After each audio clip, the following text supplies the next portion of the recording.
नमस्कार शेतकरी बांधवांनो, ॲग्रिकट्टा यूट्यूब चॅनलमध्ये आपले सर्वांचे स्वागत आहे. आज आपण तूर या पिकाबद्दल माहिती बघणार आहोत. तुरीच्या अशा जाती बघणार आहोत ज्या मराठवाडा विभागासाठी सूचित केल्या जातात. मराठवाडा विभागासाठी शिफारस केलेले तुरीचे प्रगत वाण आपण या व्हिडिओमध्ये बघणार आहोत. शेवटपर्यंत बघा, आपल्याला संपूर्ण माहिती मिळणार आहे. बघा, वसंतराव नाईक मराठवाडा कृषी विद्यापीठ आणि बदनापूर संशोधन केंद्राचे हे योगदान असणार आहे. स्थानिक हवामानाचा अभ्यास करून संस्थेचे योगदान मिळवून म्हणजेच वसंतराव नाईक मराठवाडा कृषी विद्यापीठ तसेच राष्ट्रीय कृषी संशोधन प्रकल्प आणि बदनापूर कृषी संशोधन प्रकल्प यांच्या संकल्पनेतून या तुरीचे वाण तयार करण्यात आलेले आहे. हे शेतकऱ्यांसाठी वरदान असणार आहे. ते कशामुळे? दुष्काळ तसेच मर आणि वांज यासारख्या गंभीर रोगावर मात करणारे हे वाण असणार आहे. बघा, तुरीचे प्रमुख वाण पक्वतेच्या कालावधीनुसार एक दृष्टिक्षेप आपण या ठिकाणी बघूया. 150 ते 60 दिवसांसाठी असणारे वाण म्हणजे BDN 711. हे एकदम लवकरात लवकर मॅच्युअर होणारी व्हरायटी असणार आहे. ही असणार आहे BDN 711. 150 ते 60 दिवसामध्ये ही व्हरायटी विक्रीसाठी तयार होते. त्यानंतर 155 ते 65 दिवसामध्ये मध्यम कालावधीमध्ये तयार होणारी गोदावरी सर्वाधिक वापरली जाणारी मराठवाड्यामधील तुरीची हे वाण असणार आहे. BDN 2013-41. त्यानंतर 165 ते 170 दिवसामध्ये तयार होणारे वाण ते आहे BDN PH 18-5. त्यानंतर रेणुका, तिचे नाव आहे BDN 2013-2 आणि BDN 716. हे 165 ते 170 दिवसामध्ये मध्यम ते उशिरा या कालावधीमध्ये तयार होणारे वाण आहे. त्यानंतर सर्वाधिक वेळ लागणारे वाण असणार आहे 170 ते 80 दिवस लागणारे BSMR 736 हे वाण. एकूण 150 ते 180 दिवसांच्या कालावधीपर्यंत परिपक्व होणारे हे संपूर्ण वाण आपल्याला या ठिकाणी दिसत आहेत.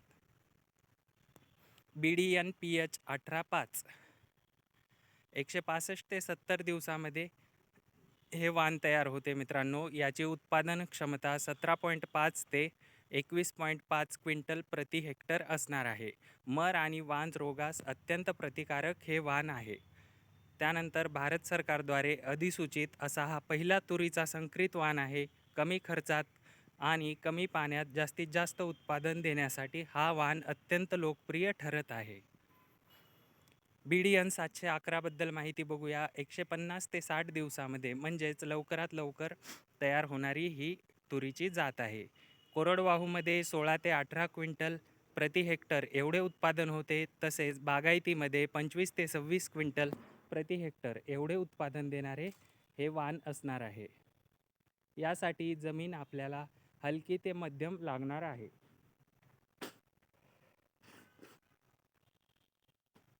दाण्याचा रंग आकर्षक पांढरा किंवा क्रीम कलरचा असतो. हा वाण पावसाच्या मोठ्या खंडातही म्हणजे ड्राय स्पेलमध्ये स्वतःला टिकवून ठेवतो आणि जमिनीतील ओलावा संपण्यापूर्वी पीक तयार होते. त्यानंतर गोदावरी म्हणजेच BDN 2013-41 संकरित पाण्यासाठी हे वरदान असणार आहे.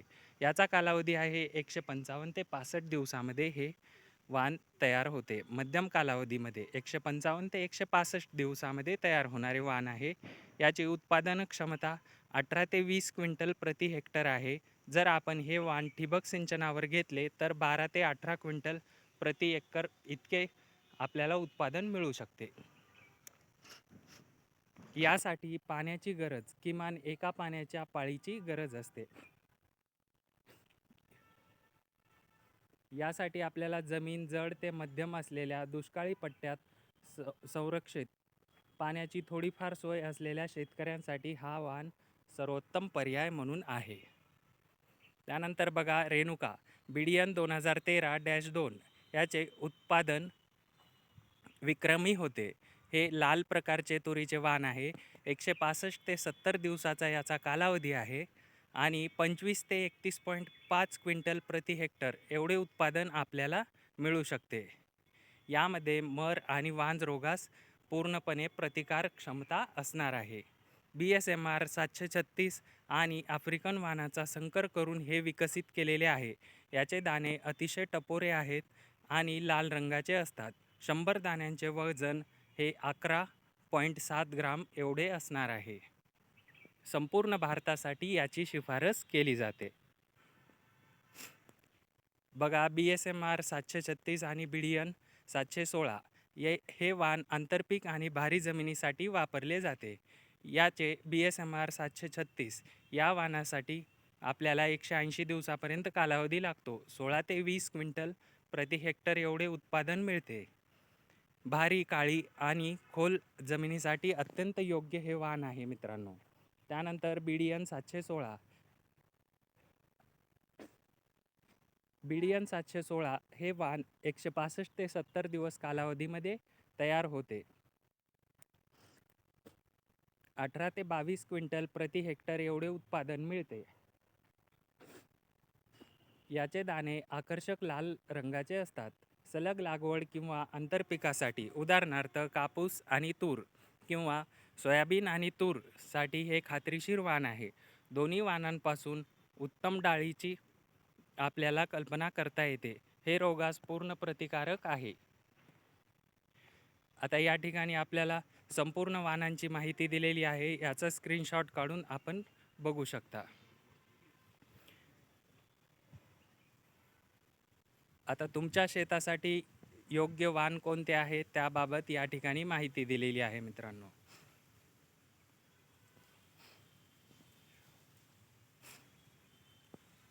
लागवडीचे तंत्र. अचूक पेरणीतून उत्तम उगवण होण्यासाठी बियाणे दर 12 ते 15 किलो बियाणे आपण वापरायला हवे. वाणाच्या आकारमानानुसार व लागवड पद्धतीनुसार यात बदल करू शकतात.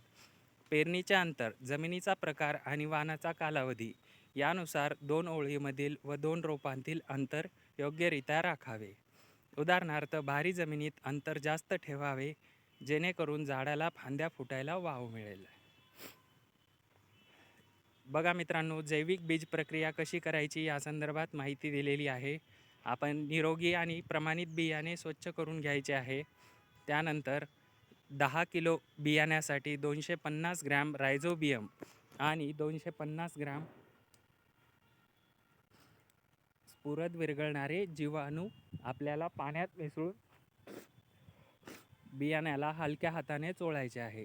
त्यानंतर आपल्याला हे प्रक्रिया केलेले बियाणे सावलीत वाळवायचे आहे. त्यानंतर लगेच पेरणी करायची आहे. रायझोबियममुळे मुळांवरील गाठीचे प्रमाण वाढते आणि पीक हवेतील नायट्रोजन म्हणजेच नत्र शोषून घेते, ज्यामुळे खतावरील आपला खर्च वाचणार आहे. योग्य नियोजन आणि शाश्वत तूर उत्पादनाचा मार्ग काय असणार आहे मित्रांनो? प्रगतशील वाण, विद्यापीठाचे संशोधन, अचूक वाण निवड, जमीन व पाण्यानुसार आपण अचूक वाण निवडले पाहिजे. उत्तम व्यवस्थापनासाठी बीज प्रक्रिया व लागवड पद्धती वापरली पाहिजे. मराठवाड्यात शाश्वत आणि भरघोस तूर उत्पादन करण्यासाठी वसंतराव नाईक मराठवाडा कृषी विद्यापीठाने विकसित केलेले तंत्रज्ञान आज आपण मराठवाड्यातील शेतीला नवी दिशा देत आहे. योग्य वाणाची निवड करा आणि समृद्धीकडे पाऊल टाका. असेच माहितीपूर्ण व महत्त्वपूर्ण अपडेट बघण्यासाठी ॲग्रिकट्टा यूट्यूब चॅनल सबस्क्राईब करून ठेवा आणि PDF मटेरियलसाठी टेलिग्राम चॅनल जॉईन करायला विसरू नका. धन्यवाद.